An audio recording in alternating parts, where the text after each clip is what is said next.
Buenos días, mis queridos hermanos. Saludo a todas las personas que nos siguen con la paz del Señor. Gracias por continuar con nosotros a través de este tipo de congregación.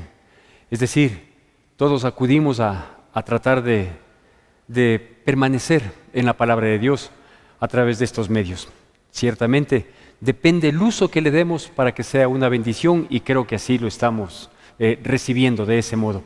Quiero, a propósito de que estamos en el mes de diciembre, y que es el mes en el que tenemos estas fiestas navideñas, este recordar de la presencia de Jesucristo, del Dios encarnado con nosotros. Quiero aprovechar para compartir en los miércoles que estamos saliendo entre semana, en estos 3 miércoles previos a la Navidad, compartir un mismo tema desglosado en estos 3 miércoles. Y yo quiero aprovechar para poder hacer hincapié de lo que significa la presencia de Jesucristo entre nosotros. Puedo decirlo significa, no significó, porque esto no es algo un evento que pasó y quedó así, sino que es un evento que permanece y permanecerá por siempre hasta la venida de nuestro Señor Jesucristo, que es lo que anhelamos, la iglesia, lo que anhelamos todos quienes tenemos esta esperanza viva de que un día podamos ser rescatados por nuestro Dios para ir a su presencia, en donde originalmente fue el propósito de Dios para poder habitar la creación que fue hecha a su imagen y semejanza. Así que destacar un poquito más estos aspectos, lo vamos a llamar de este modo a esta secuencia de tres charlas, lo vamos a llamar Dios entre nosotros. Esta es la primera, Dios entre nosotros. Y para eso comencemos diciendo que efectivamente la presencia del Señor Jesucristo, del Dios Cristo Jesús, el Hijo del Dios viviente, el Hijo del Padre, es mucho más que un evento religioso, es mucho más que esta simple creencia como muchos la quieren manifestar, principalmente las religiones que toman como un punto también importante en sus doctrinas, en sus creencias a Jesucristo. Pero Jesucristo es mucho más que eso, ¿sí? Comenzando por decir que para quienes creen o no creen en Jesucristo, pues déjenme decirles que aunque no crean en Jesucristo como el Hijo de Dios, como el Salvador, como el Redentor del mundo, que eso es, por decirlo de la manera más amplia, Él dividió la historia de la humanidad, de la existencia de la humanidad en dos, es decir, aunque no crean en Jesucristo, si las personas creen que estamos viviendo en el año 2020, es porque de uno u otro modo están aceptando que el año 2020 tuvo un punto de partida que es precisamente la presencia de Cristo aquí en la tierra, de Emmanuel, del Dios encarnado. Por otro lado, también poder decirle que en todo tiempo, ¿sí? Tanto en la época desde la existencia de la humanidad, junto con la existencia de la humanidad existe el pecado y junto con el pecado se alteró todo el propósito de Dios, ¿no es cierto? Digo, cuando fue profetizado Jesucristo, allá en el libro de Isaías, capítulo 7, en el capítulo 9, que es el que vamos a tomar como base para esta primera charla, igualmente en la presencia de Cristo aquí en la tierra, es decir, en la época del Imperio Romano, e igualmente hoy y en todos los tiempos lo que hemos visto es que hay una conmoción de pecado, por llamarlo de algún modo. Hay un atentado contra el diseño divino que precisamente Jesucristo vino a revolucionar, ¿sí? Vino con una revolución moral, con una revolución ética, que sigue sucediendo esta revolución en tanto en cuanto aquel corazón lo permita, aquel grupo familiar lo permita, aquel grupo de personas que hoy se llama iglesia lo permitamos. Somos parte de una revolución moral, de una revolución ética, de una revolución de principios y de valores, que lo que pretende esta revolución, a la cual quizás usted y yo nos pertenecemos, lo que pretende es volvernos al diseño divino, al diseño original, diseño que está totalmente trascordado, que está opacado por lo que nosotros vemos hoy, ¿no? Inclusive hoy, de manera tan utópica y de manera desafiante, inclusive lo llaman progresismo, todo aquello que ha venido a contrariar el diseño divino de parte de Dios. Pero en medio de estas tinieblas, de esta angustia, de esta aflicción, de este, ¿qué le puedo decir? De este valle de muerte, como lo llama la palabra de Dios, y ya vamos a leer algunos versículos que nos dan fe y testimonio de la condición crítica en la que se encuentra la humanidad, se ha encontrado desde que es humanidad, y que lo seguimos viviendo cada vez con mayor oscurantismo, cada vez con mayor terror, quienes tenemos la luz de Cristo Jesús. Digo, Jesucristo vino a no solo dividir la historia en dos, no solo vino a hacer una revolución moral, ¿sí?, sino que vino a traer esperanza, a traer paz, a traer libertad, a traer luz. Miremos entonces a la luz de las Escrituras, ahí en Isaías capítulo 9, vamos a poner inicialmente el versículo 1 y 2 para mirar la condición en la que se encontraba, se encuentra y seguirá encontrándose la humanidad. Las tinieblas, la angustia, el dolor, el quebranto, esta tierra de sombra de muerte, como lo dice la palabra de Dios.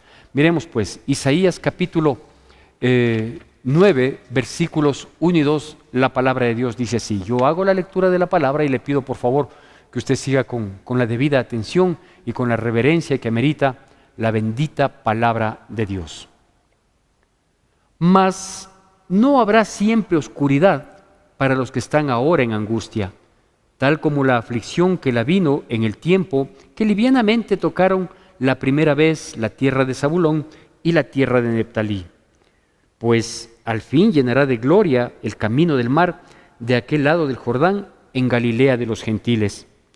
El pueblo que andaba en tinieblas vio gran luz, los que moraban en tierra de sombra de muerte, luz resplandeció sobre ella. Bueno, esa es la condición en la que se desenvuelve la humanidad.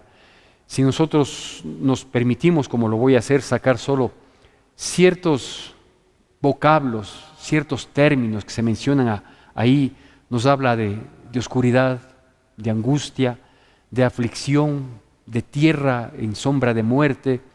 Y eso es lo que vive la humanidad. Eso es lo que vivió siempre la humanidad desde que se permitió que el pecado entrara en la vida de las personas y le permitimos no solo que entre, sino que reine en nuestras vidas. Si quisiéramos verlo en las distintas temporalidades, es decir, en las distintas, entre comillas, civilizaciones, vamos a ver que esta oscuridad, que estas tinieblas han estado matizando siempre la historia de esas civilizaciones, tanto a nivel del pueblo, a nivel de las grandes mayorías, como efectivamente reinando en quienes han estado al frente, como emperadores, como faraones, hoy podríamos decir como presidentes de la república, como gobernantes, etcétera, etcétera.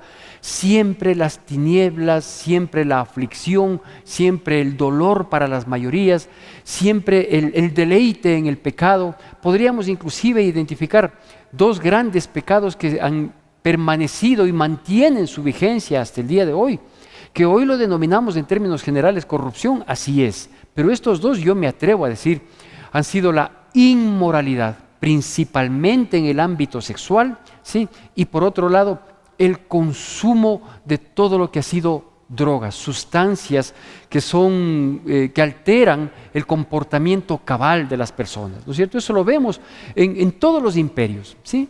Usted recordará, por decir algo, y hablando bíblicamente, que la caída del gran imperio babilónico, el primero de los grandes imperios reconocidos en la humanidad, fue precisamente en una fiesta, en un desmán de embriaguez, de inmoralidad, de corrupción, de atentado a todos los principios, ¿sí?, del rey Belsasar, ¿sí? Igual sucedió con el imperio griego, el gran emperador Carlomagno, ¿sí? ¿Por qué cayeron estos imperios? ¿Por qué cayó el imperio romano? Por los excesos del pecado, por los excesos de la lascivia, de la concupiscencia, de la borrachera, ¿sí? Por los excesos del deleite, por el apetito desmedido que tiene el mundo. Entonces, ahí está hablando de angustia, de oscuridad, de muerte, está hablando de aflicción, de dolor. Y obviamente todo eso repercute en el pueblo, que es el que forma parte y se deja arrastrar, se deja llevar por estos estilos de vida. No podemos decir estilos de gobierno, sino estilos de vida que van imponiendo sus gobernantes, que van imponiendo y que el pueblo los va aceptando, ¿sí? Adoración a distintos ídolos, ¿sí? Hoy existe la adoración al Dios dinero y eso es inevitable, ¿no es cierto? Hoy ya no podemos considerar que alguien llegue al poder político y que no pretenda tener un enriquecimiento que, entre comillas, asegure. Cuando yo escucho esto y vemos en las noticias nacionales e internacionales este tipo de enriquecimientos, este tipo de avaricias, este tipo de avidez desmedida por el dinero, entiendo que es con el propósito de asegurar. Yo suelo decir esto y debo decirlo, ¿sí? La gente lo que está asegurando es el infierno. No está asegurando un futuro, no está asegurando una buena condición de vida material. No, lo que está asegurando es asegurando el infierno. Y lo triste es que está asegurando el infierno para ellos y para sus generaciones. Pero aquí vienen los versículos que levantan, los versículos que nos instruyen, los versículos que alimentan, los versículos que nos llenan y que están dados ahí en el mismo capítulo 9 de Isaías. Ahora el versículo 6, que igualmente va a salir en pantalla, con atención, con reverencia y sobre todo este versículo con un espíritu de gratitud y con un espíritu de amor, de entrega a nuestro Dios por aquella promesa que vamos a leer y que ya ha sido cumplida, de la cual nosotros, quienes hemos aceptado a Cristo Jesús, somos beneficiarios de la promesa más grande que jamás se había hecho. Hay dos promesas: la promesa del nacimiento de Jesucristo, que es la que le vamos a leer, y la promesa del regreso de Jesucristo por su iglesia. Son las dos promesas más grandes que tenemos quienes aceptamos la instrucción divina dada en la bendita palabra. Y dice así, Isaías capítulo 9, versículo 6.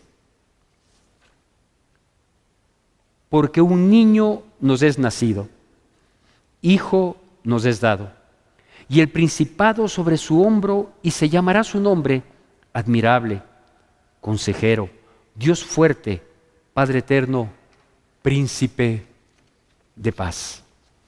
Esa es la promesa.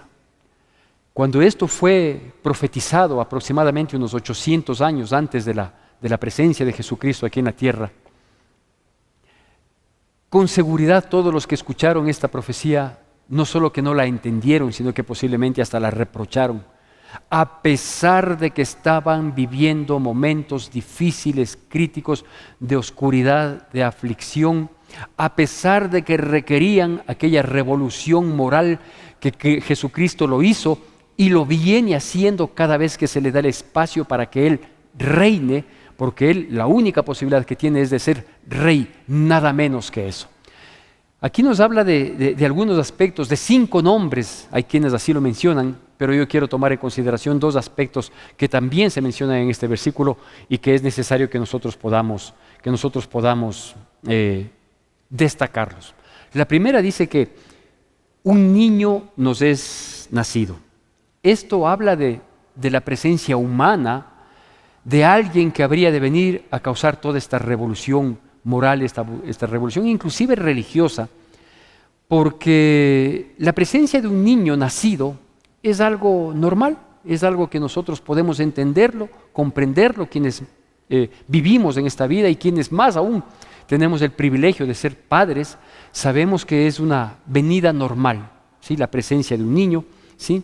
Lo sobrenatural es lo que menciona en el capítulo 7 del mismo libro de Isaías, cuando dice que vendrá un niño de una virgen, algo que no es normal, algo que no es cotidiano, algo que jamás antes ni después de él se puede mirar. Sin embargo, la presencia sola del niño sí. ¿Y a qué me refiero con esto? Que efectivamente el nacimiento virginal de Jesucristo es lo que marca la diferencia de cualquier otro humano. Pero la presencia del niño como tal, sí, no marcó una mayor diferencia. No obstante, de la adoración de los pastores, de la postración de aquellos magos de Oriente que vinieron, que hablaremos en oportunidades, como le digo, en el mes de diciembre, en las oportunidades posteriores antes de la Navidad. Pero el niño nacido es la presencia normal, es decir, de aquel Jesús, de aquel Salvador del mundo, ¿no es cierto? Pero cuando dice hijo nos es dado, ahí sí ya nos está hablando de la condición divina. ¿Por qué? Porque es el Hijo de Dios. La misma esencia del Padre la tuvo y la tiene el Hijo de Dios. Hijo nos es dado. Entonces ahí se complementa el nombre entre el Salvador del mundo, que es Jesús, ¿sí?, con el Salvador ungido de parte de Dios para el mundo. Entonces ahí se complementa en Jesús, Cristo, porque Cristo es el ungido de Dios. Entonces Jesús, Cristo, es el hombre respaldado por Dios para salvar al mundo del pecado.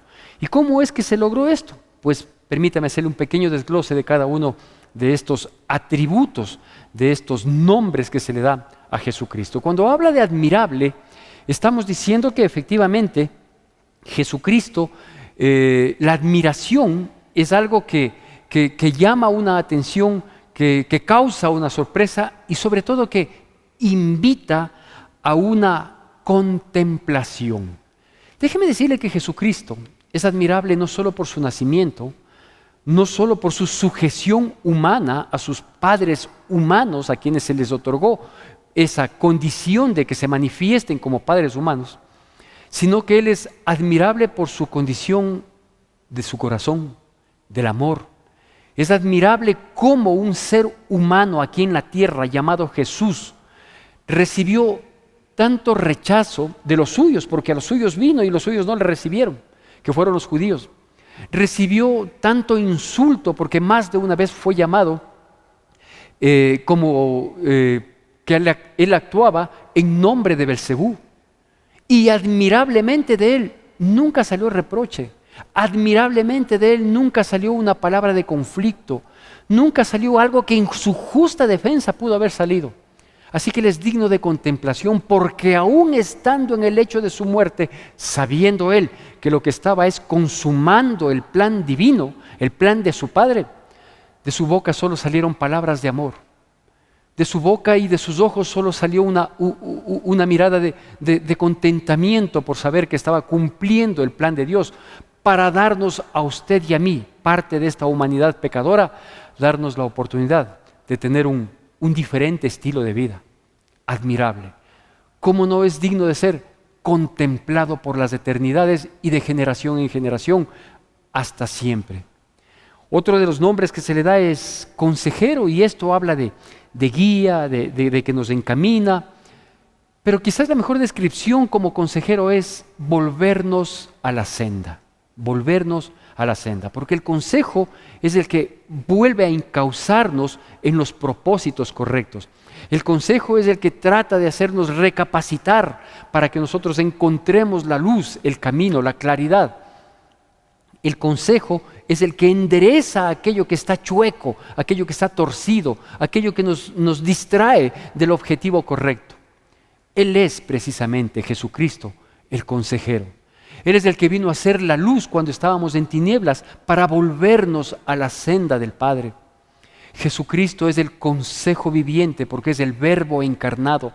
Es la palabra, esta bendita palabra que aclara nuestra mente para nosotros encaminarnos en el propósito de nuestro Creador, de nuestro Hacedor. Él es consejero. Él es el que nos guía. Él es la luz en medio de nuestras tinieblas. Otro de los atributos y de los nombres que se le dice aquí es Dios fuerte. Y esto habla de una asistencia divina o de una asistencia sobrenatural, tanto como Dios cuanto como fuerte. porque hay cosas que están a nuestro alcance, hay situaciones que podemos manejarlas, nuestra misma inteligencia, la astucia que ha desarrollado el ser humano frente a las distintas circunstancias que a veces nos toca vivir de manera personal, de manera familiar o a veces de manera mancomunada, como lo que estamos viviendo hoy en día. Hoy estamos viviendo una situación crítica. Recién a los 10, 12 meses, 13, 14 meses de que apareció este virus, que inocentemente apareció allá en algún otro país y que no pensábamos que podía llegarnos a América, en un par de meses estuvo acá y estuvo inmovilizando a toda la sociedad, a todo el mundo. ¿Cómo pretender salir de una situación crítica como la que estamos viviendo? Digo, han pasado 12, 13, 14 meses y estamos hablando de unas primeras vacunas, de unos primeros intentos, de unas primeras posibilidades para ver cómo nos va. Quizás tenga el resultado deseado, que es inmunizarnos frente a este criminal virus, y con la expectativa de que quizás no nos haga daños, que no tenga daños colaterales, es decir, que no nos cubra o nos cure o nos proteja frente a un virus, pero sin causarnos otro tipo de daños. ¿Sabe qué necesitamos frente a este tipo de situaciones en la que la ciencia, el conocimiento y la inteligencia humana han demostrado que no están al alcance de las circunstancias? Pues necesitamos un Dios fuerte, alguien que sí nos dé protección, alguien que sí nos dé seguridad, alguien que no digas: no temas porque yo estoy contigo, no desmayes porque yo soy tu Dios que te esfuerzo. Cuando pases por el fuego, Él no arderá en ti, y si pasas por las aguas, éstas no te negarán, porque hijo mío eres tú, porque por tu nombre te llamé. Eso significa un Dios fuerte, un Dios que garantiza, un Dios que respalda, un Dios infalible. Y ese es nuestro Señor Jesucristo, a que le conmemoramos con tanta ternura cada mes de diciembre. Pero déjeme decirle que Él ya no es un niño. Hoy estamos conmemorando quizás un cumpleaños de un Dios eterno. ¿Cuántos años más lo iremos a conmemorar? No sé, aquí en la tierra no sé, pero en la eternidad sí sé que lo voy a celebrar eternamente. Ese es el Dios fuerte, el Dios que respalda con aspectos sobrenaturales y que hace cosas que nadie las puede imaginar. Padre eterno, habla de protección, de sustento permanente, de que jamás nos dejará. ¿Cuándo un padre abandonará? Si usted y yo, siendo malos, sabemos dar buenas dádivas a nuestros hijos, que si nos piden un pan no le daríamos una piedra, y si nos pide un pescado no le daríamos una serpiente. ¿Cuánto más nuestro Padre que está en los cielos nos dará en Cristo Jesús todas las cosas? Ese Padre eterno, ese que nunca nos suelta de la mano, ese que cuando ve que ya comenzamos a caminar está atrás mirando si es que caemos para evitarlo o si es que caemos para levantarnos. Ese es Jesucristo, el que nos sostiene, el que nos protege, el que nos cuida, el que nos guía, el que nos consuela, el que nos levanta, el que aliviana nuestra carga, o por último la toma toda para que nosotros podamos caminar. El que cura nuestras heridas, el que permite muchas veces que nosotros tropecemos y caigamos para que aprendamos la lección, pero que está ahí siempre permanente y que nunca, nunca nos dejará. Yo tengo un padre que hoy tiene 91 años y a pesar de que su situación mental está bastante venida a menos, déjeme decirle que él a veces olvida lo que está hablando, hay veces que pregunta lo mismo 3 y 4 veces. Sin embargo, hay dos cosas que él no olvida, hay dos cosas que él las tiene muy claras, a pesar de lo disminuido de aquel hombre que fue. Una de las cosas que él nunca olvida es quiénes somos sus hijos. Estamos entrando por la puerta del dormitorio de su casa en donde él permanece, ¿sí? Y está entrando, alza su mirada y dice: hola, mijo, ¿cómo le va? Nunca olvida, mi Padre terrenal nunca olvida quiénes son sus hijos. Y la otra cosa es lo que tampoco olvida, es que él siempre pregunta: ¿cómo está mi hijo? ¿Cómo le va? Y nuestra respuesta obviamente es: muy bien, papi. Y nos queda viendo y nos dice: ¿seguro? ¿Está bien? Y volvemos a insistir en nuestra respuesta diciéndole que sí, que estamos bien. Dice: Ah, qué bueno, mi hijo. Eso lo hace un padre terrenal. Estoy hablándole de mi Padre terrenal. ¿Cuánto más un Padre celestial que su memoria no se le olvida, sino solo nuestros pecados le echó en el mar del olvido, porque decidió redimirnos, porque decidió pasar por alto, porque decidió limpiarlos con la sangre de su Hijo Jesucristo y todo aquello dejarlo como blanca lana? Ese es el Padre eterno, el Dios fuerte, el admirable, el consejero, y termina diciendo este versículo 6, que me he permitido desglosarlo brevemente, que es un príncipe de paz. ¿Sabe qué significa esto? ¿Sabe en qué se encuadra? Habla de aquella mano que trae reposo y renovación. Habla de una mano que quita un peso pesado sobre nuestros hombros.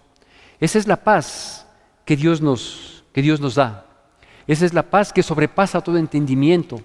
Esa es la paz que cuando estamos viviendo momentos de angustia, de desolación, de quebranto, ¿qué le digo? De aflicción profunda, miramos cómo nuestros corazones descansan, se tranquilizan. Hasta muchas de las veces de manera incomprensible hallamos regocijo por la presencia de ese Dios que no solo vino a morar entre nosotros, sino que quiere morar en nosotros. Dios es ese ser sobrenatural, pero a su vez, siendo tan grande y maravilloso, por quién y para quién todas las cosas se han hecho, es un Dios tan cercano, tan amigo, tan tierno, tan ayudador, que quiere vivir en su vida y en su corazón.